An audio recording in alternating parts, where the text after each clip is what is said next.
Hi, I'm Amy Baldwin. I'm here with Lori Hazard. And while it may be a beautiful spring day in some parts of the country, maybe not for you just yet, Lori, we're going to be talking about maybe a not so beautiful topic, which is what do we do when our student decides to not go back to college? We call it stopping out. Why do we call it that instead of dropping out? Why do you think we've changed the lingo in higher ed?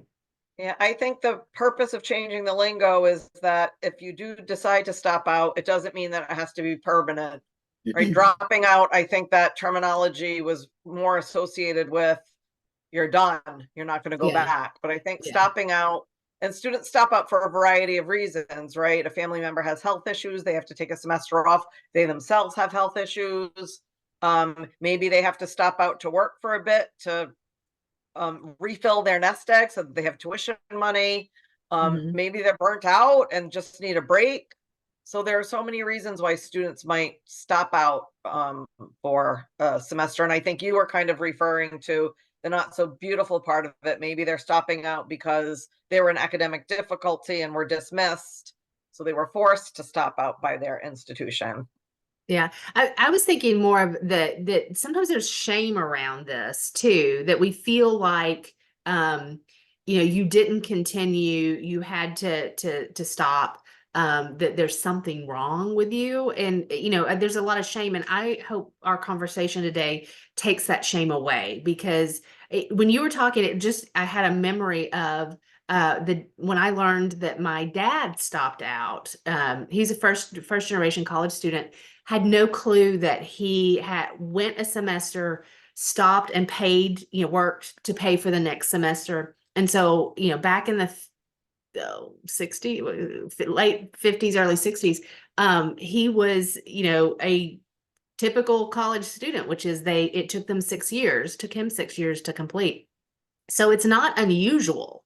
And I think that's the thing that I'd like to get across too is yes, it might be cause a little bit of anxiety on the parents and families, but it's not unusual and it's not the end of the road for students. And so you mentioned a few things. You said financial, health, um, just also there that transition piece is hard, especially if you don't know what you want to do.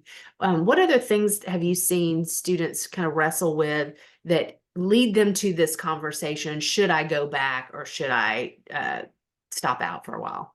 Yeah. I think it starts with that perfect paradigm or that stereotypical approach to college that students buy into that mythology that it's this 4-year residential experience with these ivy buildings and ivy towers and all that best 4 years of their lives, and they don't realize, as we've spoken about before, there are multiple pathways. So I do think it's a variety of things like exploratory challenges. They start I was just with a student last week showing her another school. She spent her first year at one institution, and all she could really articulate was it just didn't seem to fit. I just didn't get that sense of I belonged here. And it wasn't necessarily anything that the institution was doing wrong. It was just her sense of um, her personality, her background, what she expected just didn't seem to jibe while she was there. So she's making a choice to go back home, maybe take a semester at a community college, and then really rethink um, that idea of where she belongs that matches with her and her Yeah. aspirations. So it can be a variety of things. It's tricky.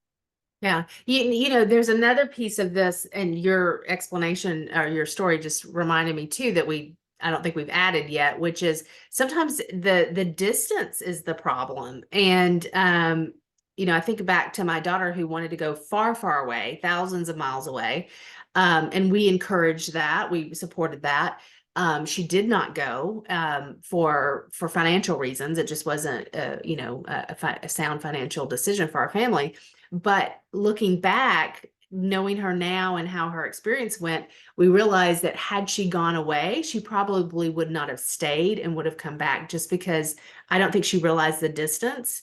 was going to be emotionally difficult for her, right? And that is another reason that I think students will decide to come back towards home or be closer, and that's okay too, right? Yeah, I mean, you're as you were telling your daughter's story, I was thinking of my daughter's story, where if COVID hadn't have happened, I do think she would have stopped out. She was having really a really difficult time her first year. Some mental health issues arose, and COVID enabled her to come home for a semester and still continue her education. But if COVID hadn't happened, I don't think she would have been able to manage through it without home support at that Mhm. age and stage and that time with what she was going through with her mental health stuff.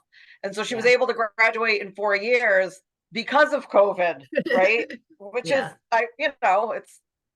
It's not a usual typical story for That's right. sure. Great way to look at that in terms of it being a help for her.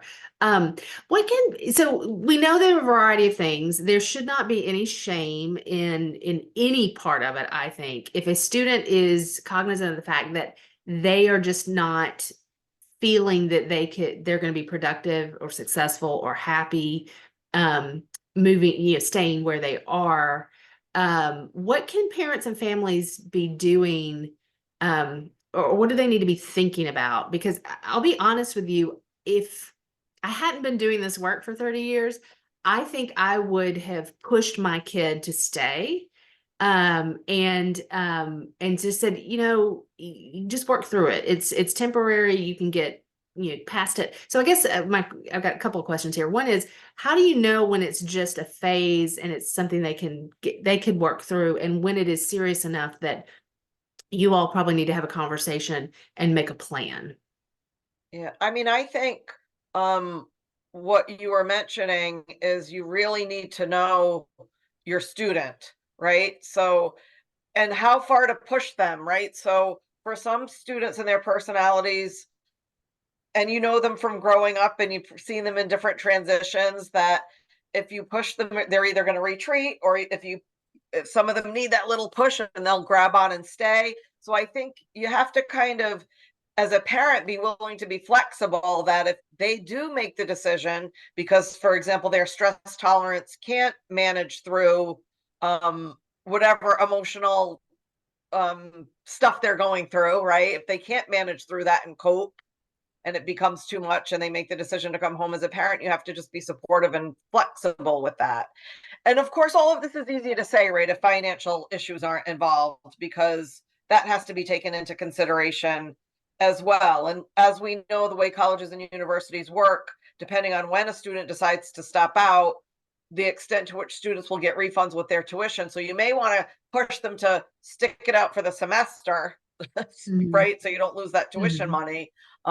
But I think it's knowing your student and their stress tolerance and what they can manage and handle, and being willing to kind of like ride the uncertainty wave with them. And that is really difficult. Mhm. I'm thinking about a particular student that I taught to this semester who was struggling, I think, with mental health issues in particular, and a lot of anxiety. And she just got the message from home, which was stick it out, push through it. And she was in tears every day, and she was really having difficulty going to class. And I don't know if she was articulating that with her family or not, but I mean, I definitely think that would be a sign of maybe it's best if we retreat, and get her the help that she needs, and just let this, withdraw completely. That's another piece of this, is if it's in the middle of a semester, and it's a crisis, there are deans of students on campus that can help with the process of withdrawing, and kind of, you may have lost your tuition money for that year, but that might be just a small blip in terms of helping your student with their health issue. Yeah, I think I think you make a good point that there are colleges that have support system for students. We help them transition in, but we can also help them work through the transitioning out piece. And Mhm. Yeah. What about the student that somehow gets to that end of the semester, and it went okay, maybe, But they're choosing to, they've decided, and I think about another student I had this semester who really doesn't want a college degree anymore. He realizes that he wants to go on a different pathway, that is a trades, pathway. So he doesn't need to be in college anymore. And he's, finishing up, and is going to, not come back. What kinds of conversations do parents and families need to have with that student? Because to me, that's a different conversation than someone who's having a crisis and doesn't know what to do. I mean, I think it's that they norm the experience, that this experience of going to college doesn't fit for everybody, and there are other pathways to vocations and careers and earning a living and the ability to support a family. College isn't the only path. And I will say kudos to you, Amy, because I did see, I think it was either on LinkedIn or some social media platform, that you were looking for resources in your community for that student. And I think if colleges and universities have champions like you that will help students explore options, even if the option isn't for the student to choose to stay at the institution. Yeah. Well, I try to do anything I can to help. So I appreciate the shout out there. Okay, here's another question. So we have the person with the crisis, and obviously that needs to be treated differently than someone who is, stepping into that direction. In this case, the student, found his passion, realized the pathway that he wanted. What about the student that, yeah, I don't know what I want to do, but I don't really want to go back, but I really can't tell you what I'm going to be doing. I say it in that kind of voice. Maybe that's not fair, but it's kind of that, middle space of, I know I don't want to be here, but I can't tell you anything about what I want to do. And, are those the kinds of students that we just let come back home and just lay around? Or, can you tell where my brain is in terms of, Yeah. not real thrilled with this kind of scenario, but that's common too. And I know there's some things that parents and families could do to be helpful, right? I've got one of those at home. Okay, I So, maybe. right, my son started his first year and then stopped out and decided he wanted to try his hand at construction, and seemed to be enjoying it for a period of time. And now he's questioning whether he wants to do that. So we've had a lot of conversations about, well, if you feel like you're continuing to learn something by doing this, and I assured him that someday he would be able to take care of his own home if he's a homeowner, and he won't have to pay someone. So he hasn't wasted his time. He's done something productive and he's learned something while he's stopped out and kind of exploring what he wants to do. So I think that's the conversation to have with students, that as long as they're engaging in something that's helping them learn something new and different, even if it is working at a local shop or something like that, it's something different. They're learning the retail business, or they're learning an aspect of another business or job. I think that's okay. And then they have to assess whether it's something that they want to continue doing, or if they want to explore other paths. So it's really hard, right? Because these young people are in that emergent stage of development. They're in that identity stage of development. So their identity isn't solidified. And at the same time, they're trying to figure out a vocation. And I do think as parents, we want to give them the freedom and flexibility to do that. It gives us anxiety and makes us nervous. I was out to lunch with my cousin the other day, and she said, I don't think my son figured it out until he was in his late 30s. Now, I don't know if I would have that kind of patience, but Yeah. Yeah, I think I appreciate you sharing that, because I think that's going to help a lot of families to say, okay, I'm not alone in this. But I think a couple of things you're doing that is really helpful, and I hope other families think about this as well, which is your son has a job, and you're encouraging the reflection on the experience. And I think I worked at a community college for a very long time, had a lot of non-traditional age students who came in, and they would often say, oh, I feel like I just wasted my time before I got here. I can't believe it took me 8 years after graduation, or 10 years, or 20. And I'm really mad at myself that I did not do this when I had the chance, when I was 18. And I always said, you do not reflect in that way. Like that is, you learn some valuable things and now you're here with a focus and a purpose. And I think you have so much experience to bring to it that you wouldn't have had at 18, and you probably wouldn't have had that seriousness. And so I think your point about you're learning things about yourself, you're learning some practical things that are good and beneficial and part of the process, and it's okay. Yeah, and so I think to kind of sort of sum it up, right? It's about readiness for the Mhm. experience. And those community college students that you described probably weren't ready to engage in the experience at 18 or 19 years old, just like my son is not ready to do it. And, as Carol Dweck says with her growth mindset stuff, they're not ready yet, Yeah. right? Not yet, but they'll get there. Yeah.